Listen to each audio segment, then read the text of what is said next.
अब बात अगली बड़ी खबर की, जहां रामपुर उपचुनाव की तारीख का एक बार फिर से ऐलान हुआ है। कोर्ट के फैसले के बाद दोबारा अधिसूचना जारी की गई है, जहां विधानसभा उपचुनाव की अधिसूचना जारी हो चुकी है। और ऐसे में रामपुर में 5 दिसंबर को अब वोट डाले जाएंगे, जहां 8 दिसंबर को वोटों की गिनती होगी। और इसके साथ ही आपको बता दें कि 11 नवंबर से 18 नवंबर तक नामांकन दाखिल किया जा सकता है। तो बड़ी खबर, जहां विधानसभा उपचुनाव की अधिसूचना जारी हो चुकी है, एक बार फिर से तारीखों का ऐलान हुआ है। रामपुर में 5 दिसंबर को वोट डाले जाएंगे। इसके साथ ही जो नतीजे हैं वो 8 दिसंबर को आएंगे। वोटों की गिनती 8 दिसंबर को होती हुई नजर आएगी। रामपुर उपचुनाव पर भी हर किसी की नजर टिकी हुई है, क्योंकि समाजवादी पार्टी का गढ़ माना जाता है। लेकिन इस बार जो सीधी कांटे की टक्कर है वो कहीं ना कहीं त्रिकोणीय मुकाबला देखने को मिल रहा है।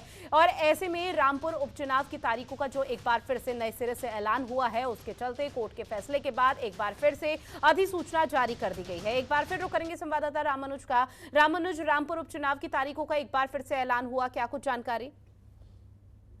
कोर्ट का निर्णय आया कि जो सजा है वो वैसे ही बरकरार रहेगी आजम खान की।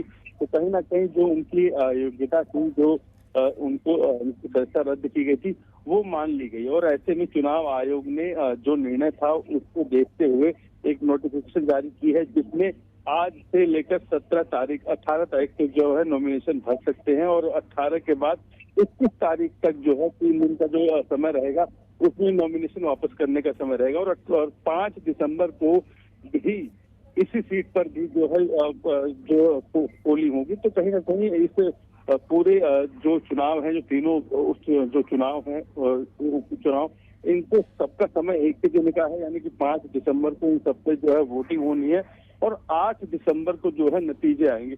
तो कहीं ना कहीं साफ हो गया है कि चुनाव आयोग जो है 5 दिसंबर को रामपुर सीट पर भी चुनाव कराएगा। और ऐसे में आज से नॉमिनेशन की प्रक्रिया सभी राजनीतिक दल शुरू करेंगे। और ये समय 18 तारीख तक दिया गया कि 18 तारीख तक जो है नॉमिनेशन भर सकते हैं।